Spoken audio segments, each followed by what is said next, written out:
Hey Eagles, welcome to Eagle TV 2.0. I am Nolan Bello. And I'm McKenna Bradley. We have a fantastic show for you all today as we will be featuring a couple different sports segments and an entertainment report from my co-host Nolan. That sounds great. First, let's talk about how great it is to finally be back at school for the first day of blended learning. And as you can see, or if you can't see, we have a glass partition between the two of us for social distancing and to keeping our spaces between each other.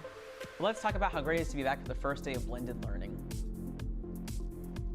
Yes, for the first time since March 13th, students were welcomed back onto the SM campus, and it was and is a great sight, and no doubt we're excited to be back here at SM. This morning, stations were set up in front of the school and in the back parking lot. The safety protocol was in place as each one entering campus went through a checklist of questions, and then the temperatures were checked as each student made their way onto the campus. A great deal of work by the SM administration and staff has made it possible for all of us to come on campus safely. We thank them for all of the hard work and preparation. The campus looks amazing. How about the fancy thermometers as we entered campus? It was effortless. Even though we have been in school for 4 weeks online, it really did feel like the first day of school for freshmen and transfer students, along with seniors, of course. This was their first real day in locating their classes and getting familiar with the campus. Throughout the day, safety measures will be conducted as the blended schedule of being on campus is underway. Well, I think it is time for announcements. For the 2020 to 2021 school year, we will be issuing digital ID cards. Your digital ID card will have all the features as a physical ID card, but it can be stored on your Apple or Android cell phone, so you will never have to worry about forgetting or misplacing your ID card again. An email will be sent to your student email address from ID 123 with instructions for activating your ID card. You will be instructed to take a picture for your digital ID card. You must wear an SMCHS polo and be placed in front of a plain, light background. Your digital ID is not valid until your picture has been approved. Physical ID cards will be available upon request in October. The first physical ID card is free. Any replacement cards are $10. I honestly think I lost my ID card in sophomore year like 3 times. It was not even good. Also, don't forget about college visits this week. Please check Naviance to confirm the date and time you may need to register again. Visits this week will include Princeton, Northern Arizona University, Loyola Maryland, Purdue, University of Portland, and University of La Verne. So Nolan, I know you're very educated about everything in the entertainment world. Do you have any news for us today? I have everything. Well, it is your lucky day, McKenna. Fortunately for us, there's always a lot of interesting things happening in the entertainment world and also here at SM. Cue the intro. That was good.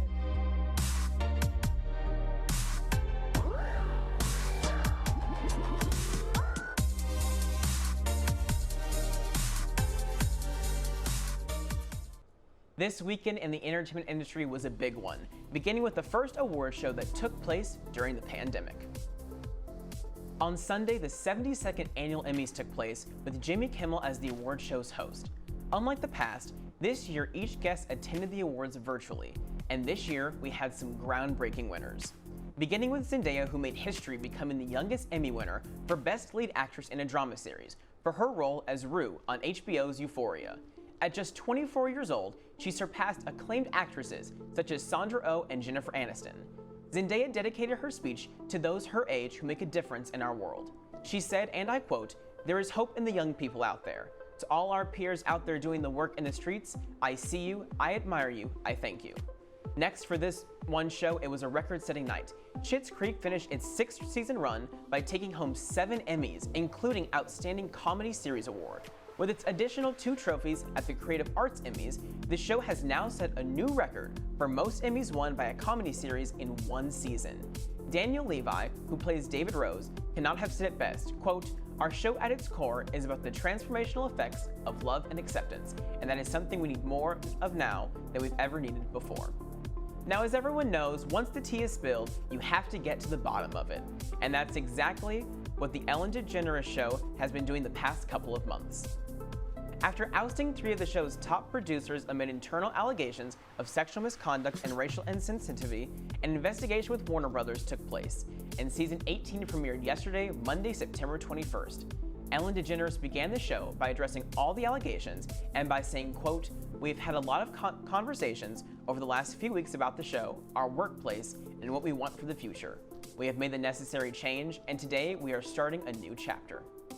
Finally, the long-awaited COVID-19 TV series fans have all been waiting for. Yes, you heard me right. Season 17 of Grey's Anatomy will officially return on Thursday, November 12th with a Station 19 crossover event. Not only will the season capture the drama and love, but it will begin around a month and a half into full COVID-19. The 17th season will not take place right where they left off, but will for sure have a news-driven storyline. Turning it over to SM News, a popular segment on Eagle TV 2.0 that has been going since fall 2017 has returned. Our legends have included Garrett, Chowie, and Ty. Now we have Dear Aldo for the 2020 to 21 year. I asked Aldo about his thoughts on his new role, and this is what he had to say. I guess I am just super honored to be doing this segment that is a long-lasting tradition and has been such a hit for a couple of years now. I'm excited for everyone to participate and answer the world's most important questions. I want to hear from the SM students, and I'm curious because as Forrest Gump said, life is like a box of chocolates, you never know what you're going to get. Thanks, Nolan, for another fantastic report. I'm so excited to hear about Dear Aldo, and I was also really happy to hear that Grey's Anatomy is returning. It is such a good show. Nolan, what shows do you like to watch? Oh, I love to watch Grey's Anatomy, and I watch The Real Housewives of Potomac with my mom. Oh, okay, nice. I honestly love watching everything, especially sports. In fact, Kevin Levy is here to talk about the sports world and give us updates about the football season in the Football Fix. Let's go check it out. After the second week of play of the 2020 NFL season, we have seen many exciting games and upsets, as well as heartbreaking injuries. I'm Kellen Levy, and this is the Football Fix. The week kicked off when the Cleveland Browns narrowly defeated the Cincinnati Bengals on Thursday night. Moving on to Sunday, there were many exhilarating games such as the Kansas City Chiefs versus Los Angeles Chargers and New England Patriots versus Seattle Seahawks, but we will be highlighting the Dallas Cowboys versus Atlanta Falcons today. After a rough first half, the Cowboys entered the second half down 29-10. In the final minutes, the Cowboys recovered an onside kick with 1 minute and 46 seconds left to play and won on a 46-yard field goal from Greg Zuerlein. Unfortunately, this week, we saw many star players fall to injuries. Players such as Christian McCaffrey and Devontae Adams left their games with injuries, which will be further evaluated. While sadly, star players like Nick Bosa and Saquon Barkley did not return to the field after suffering season-ending injuries. Some players that played exceptionally well on the field this week include Dak Prescott, Aaron Jones, and Kyler Murray, who racked up tons of fantasy points. Looking ahead to next week, some notable games include the Dallas Cowboys versus Seattle Seahawks, Green Bay Packers versus New Orleans Saints, and finally, two of the Super Bowl. Thanks, Kellen. While we're on the topic of football, let's discuss more about English football, otherwise known as soccer. Luke Newman is a big soccer fanatic at our school, and here with us today to highlight one of his favorite soccer stars, Lionel Messi. If you do not know who Lionel Messi is, he is an Argentinian soccer player who has earned renown as one of the greatest soccer players in history. For more information, let's have Lucas take it away. Spanish footballer Lionel Messi is considered by many to be the best player of his time and possibly even the best player to ever play the game. He's the winner of 6 Ballon d'Or awards, 10 La Liga titles, 4 UEFA Championship League titles, and many other prestigious awards. Messi has dominated the game of football along with his Barcelona teammates for many years.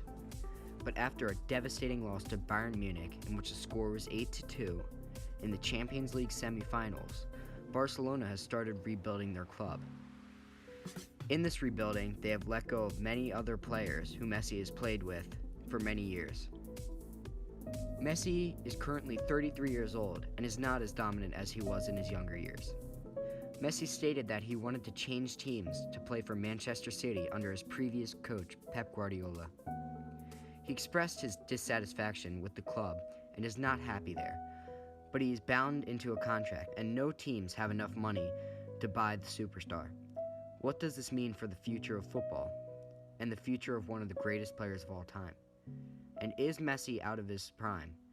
Will he be able to continue competing with the younger talent in La Liga? Thanks, Lucas. I think that wraps up our show for today. I'm Nolan Bello. And I'm McKenna Bradley. I hope you all have a great first week of blended learning.